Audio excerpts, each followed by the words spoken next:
Welcome friends, जय हिंद।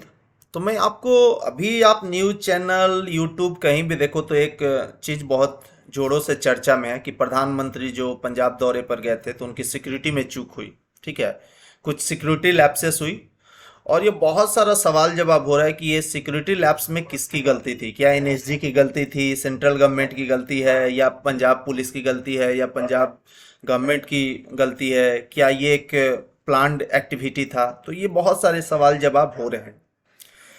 तो मैं कोशिश करूंगा कि आपको उन सभी सवाल जवाब का मैं जवाब ना दूं, बट हाँ, पीएम सिक्योरिटी का जिम्मेदारी किसका है, सेंटर का है या स्टेट का है। जब भी प्रधानमंत्री का कोई ट्रैवल प्लान होता है या किसी रैली में उनको जाना होता है या कोई विदेश दौरा करना होता है, तो उनका ट्रैवल प्लान को कौन बनाता है, कौन अप्रूव करता है, कौन सुपरवाइज करता है, मैं वो चीज़ बताऊंगा। दूसरा चीज़, मैं इस पे भी फोकस करूंगा कि क्या हमने पुराने समय में इतिहास में क्या अपने प्रधानमंत्री को खोया है इस तरह का कोई भी किसी भी तरह का अटैक में, उस पर थोड़ा सा मैं फोकस करूंगा। फिर एसपीजी क्या है और भी प्रोटोकॉल्स। तो चूंकि मैं पर्पस मेरा ये नहीं है कि पंजाब वाला एक्टिविटी में क्या हुआ, मेरा मेन पर्पस है कि प्राइम मिनिस्टर की सिक्योरिटी का जिम्मेदारी है किसका।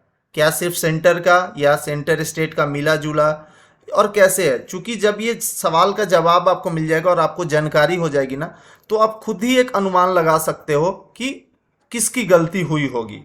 ठीक है, तो हम चलते हैं एक एक करके इस पे चर्चा करेंगे कि कौन क्या है। तो आपको मैं बताता हूं कि पीएम सिक्योरिटी, जो प्रधानमंत्री का सिक्योरिटी है ना, उसकी जिम्मेदारी किस पर है। तो चूंकि हमारा देश आज़ाद जब हुआ था ना, तो हम इंग्लैंड का बहुत सारा चीज़ें फॉलो करते हैं। तो जैसे ही इंग्लैंड में प्रधानमंत्री का जो सिक्योरिटी का जिम्मेदारी है ना, वो लंदन पुलिस की है। ठीक है, लंदन इंग्लैंड का राजधानी जो है। सेम वे में कॉन्सेप्ट हमारा इंडिया भी लिया था। जब इंडिया आज़ाद हुआ तो दिल्ली थी जो हमारी देश की राजधानी थी, तो प्राइम मिनिस्टर का सिक्योरिटी का जिम्मेदारी दिल्ली पुलिस के अंदर ही था। ठीक है, वो एक स्पेशल सिक्योरिटी डिस्ट्रिक्ट करके ऐसा वो नाम रखा था। सो जो डीसीपी रैंक का आदमी ऑफिसर उसको सुपरवाइज करता था उस टीम को, तो दिल्ली पुलिस के अंदर ही था। बट आगे चल के 1981 में एसटीएफ बना, स्पेशल टास्क फोर्स, जिसका काम था कि और वो आईबी के थ्रू सुपरवाइज होता था। इंटेलिजेंस ब्यूरो जो हमारा ये काम करती है, आपका जो भी खुफिया विभाग से काम करती है, उनका काम था सिक्योरिटी देना प्राइम मिनिस्टर को।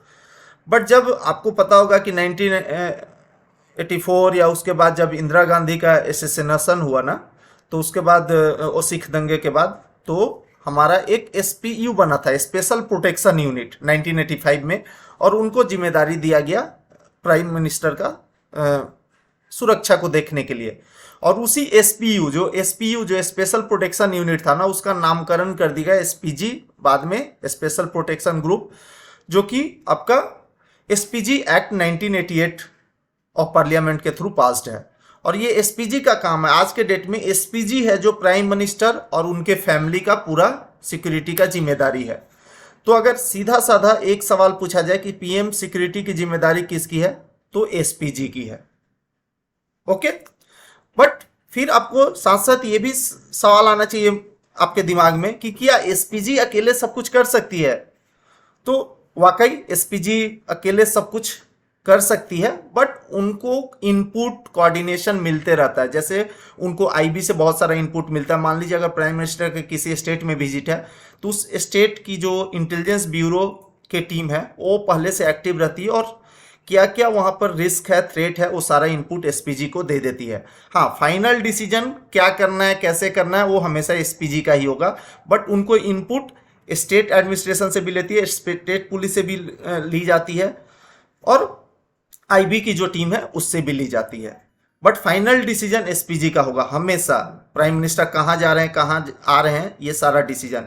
इवन आपको ये जानकर शौक हो सकता है कि प्रधानमंत्री जिस कार में ट्रेवल करते हैं, वो अपने मन से कार का खिड़की तक नहीं खोल सकते हैं। उनके लिए भी उनको अपने एसपीजी का हिंट या डायरेक्शन चाहिए होता है, क्योंकि जो प्रधानमंत्री है ना, वो अब एक व्यक्तिगत आदमी नहीं होता है, वो एक राष्ट्र का धरोहर होता है, वो राष्ट्र का एसेट होता है। तो उनको अपने मन से नहीं, उनको राष्ट्र का जो सुरक्षा में लगे हुए लोग हैं उनके साथ उनकी रिस्पेक्ट करते हुए अपने बारे में सोचना होता है। तो ये हमारा पीएम सिक्योरिटी पर था। अब आ जाते हैं, जब प्राइम मिनिस्टर कोई दूसरा स्टेट विजिट करता है तो किसकी किसकी जिम्मेदारी होती है। तो ऑब्वियसली होम मिनिस्टर के अंदर ही एसपीजी आता है और स्टेट मिनिस्ट्री के अंदर होम मिनिस्ट्री के अंदर स्टेट पुलिस आता है। तो जब भी कोई स्टेट विजिट होता है प्राइम मिनिस्टर का ना, तो उस स्टेट पुलिस की जिम्मेदारी होती है कि उस स्टेट में कानून व्यवस्था बनाए रखे, कोई रोड ब्लॉकेज ना हो, और किसी भी तरह का प्रोटेस्ट अगर हो तो प्रोटेस्टिंग ग्रुप जो है प्राइम मिनिस्टर का जो रूट है उस रूट से के आसपास ना आ पाए। तो ये पूरी सिक्योरिटी प्राइम मिनिस्टर की होती है। अगर प्राइम मिनिस्टर की होती है, सॉरी, मतलब स्टेट पुलिस की होती है। मान लीजिए किसी ऐसे सिचुएशन में कि स्टेट पुलिस कंट्रोल नहीं कर सकती है, तो उनको तत्काल इंफॉर्मेशन एसपीजी को देना चाहिए कि ये रूट पे बहुत ज़्यादा डिस्टर्बेंस है और मैं इस चीज़ को कंट्रोल नहीं कर पा रहा हूँ, और उसके बेसिस पे एसपीजी अपना फाइनल कॉल ले सकती है कि ट्रैवल कैंसिल करना है या कोई और अल्टरनेट रूट प्लान करना है। क्योंकि हमेशा इनके पास प्लान ए बी सी होता है, मतलब एक मेन प्लान के साथ 2 और अल्टरनेट प्लान भी होते हैं। साथ साथ अगर हवाई यात्रा है ना, तो साथ साथ हवाई यात्रा के साथ साथ एक नियरेस्ट रोड रूट भी इनके लिए फाइनल रहता है और उसकी पहले से रेकी की हुई होती है। तो आप सोच लीजिए, जब इतना आपको जब पता चल ही गया कि एसपीजी फाइनल कॉल लेती है, बट हाँ वो स्टेट पुलिस की क्लियरेंस के बाद ही रोड का यूज करती है, तो इस केस में भी ऑब्वियसली स्टेट का क्लियरेंस मिला ही होगा।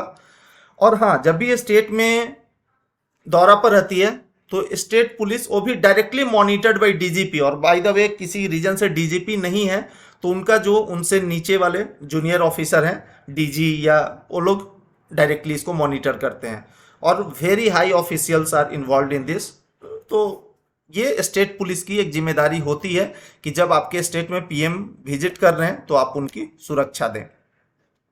तो ये आप समझ पाएंगे। दूसरा चीज, जब प्राइम मिनिस्टर का गाड़ी चलता है तो आप देखते होंगे बहुत सारी गाड़ियां होती हैं। मैं कुछ नाम यहाँ लिख दिया हूं, बट सब गाड़ी का अलग अलग पर्पस होता है। कोई जो होता है हाईली वेपन्ड से भरा हुआ होता है ताकि अगर कुछ केस ऑफ इमरजेंसी सिचुएशन को टैकल किया जाए, और आपको एक ऐसा भी गाड़ी होता है इलेक्ट्रॉनिक सर्विलांस टाइप का जो कि उस एरिया का कुछ एरिया तक का नेटवर्क जैम उम तक भी कर सकता है। तो आप ये थोड़ा सा रीड कर लेना, आपको एक आइडिया मिल जाएगा।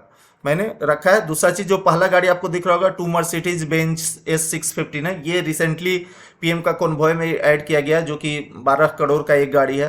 तो आप समझिए ये सारा सिक्योरिटी एनेबल्ड और मतलब बहुत ही बुलेट प्रूफ सब गाड़ियां होती है। अब आते हैं ये पंजाब वाला केस पे। मैं ज़्यादा कमेंट इस पे नहीं करूंगा क्योंकि ये एक इशू के साथ साथ पॉलिटिकल इशू भी है, ठीक है। ऑब्वियसली प्राइम मिनिस्टर हमारे देश के एक धरोहर है, तो उनकी रक्षा करना सबका कर्तव्य होना चाहिए, ठीक है। तो यहाँ क्या हुआ आपको बताता हूँ, किसकी गलती है वो आप खुद सोच लेना। पहला चीज तो है कि ये जो नीचे आप बस देख रहे हो कि इतनी नज़दीक बस आ जाती है और क्या क्या, तो ये वाकई पंजाब पुलिस की फेल्यूर कही जाएगी। दूसरा चीज़ है कि रोड के आसपास ही ये प्रोटेस्ट हो रहा है, यहाँ पर भी हम पंजाब पुलिस की मतलब क्या बोले गलती या वो नहीं बोलूँगा मैं, ये तो ऑटोमेटिक रिपोर्ट बन रहा है और उस रिपोर्ट में सब कुछ आएगा। बट ये जो पहला एक पिक्चर आप देख रहे हो ना, जो कि फ्लाईओवर पे प्राइम मिनिस्टर की गाड़ी रुकी हुई है और कहा जा रहा था कि 20-25 मिनट तक इस फ्लाईओवर पे गाड़ी रुका रहा। तो यहाँ पर मैं कहीं ना कहीं थोड़ा सा एसपीजी को जिम्मेदार मानता हूँ कि अगर आपको ऐसा पता चल भी गया कि कुछ आगे सिक्योरिटी प्रॉब्लम है, तो आप फ्लाईओवर पे गाड़ी को क्यों 20 मिनट के लिए रोके हुए हो। आप मान लो फ्लाईओवर पे रुके हो, आगे से तो रोड जाम ही है, पीछे से भी कोई आकर जाम कर दे, तो क्या प्राइम मिनिस्टर को आप रोड पे मतलब फ्लाईओवर ऊंचे जगह पे आप कहीं से उड़ा कर ले जाओगे। तो ये थोड़ा सा प्रॉब्लम था, ठीक है। तो कोशिश ये होना चाहिए था कि या तो कुछ और पीछे ही रुक जाए या यू टर्न लेके वापस जाके रोड के नीचे वेट करना चाहिए था। फ्लाईओवर पर वेट करना कहीं से भी ये सही डिसीजन नहीं होगा। बट ठीक है, बड़े बड़े लोग हैं, बड़े दिमाग वाले लोग हैं, तो उनका कुछ रीजन रहा होगा, तो वो ऑटोमेटिकली जो सुप्रीम कोर्ट ने भी इसकी जांच की आदेश दे दिए, तो उस जांच रिपोर्ट में आपको आएगा। और ये सब न्यूज़ फॉलो करने की जरूरत नहीं है, आपको ऑटोमेटिक ये सब न्यूज़ फॉलो करा दिया जाएगा। न्यूज़ पर इतना दिखाया जाएगा कि आप देखोगे ही, और वाकई ये देश के लिए इंपॉर्टेंट न्यूज़ है। भी हमारा प्राइम मिनिस्टर को सिक्योरिटी मिलना चाहिए, चाहे वो किसी भी पार्टी का हो। प्राइम मिनिस्टर है, प्राइम मिनिस्टर अब एट द एंड पार्टी का नहीं होता है, तो उसकी सुरक्षा देश की सभी एजेंसियों की जिम्मेदारी है। तो शायद ये जानकारी के बाद आप समझ पाए होंगे और आप खुद डिसीजन ले सकते हो किसका गलती था और नहीं, और बाकी आप रिपोर्ट का वेट कीजिए सही जानकारी के लिए। तो धन्यवाद दोस्तों, थैंक यू।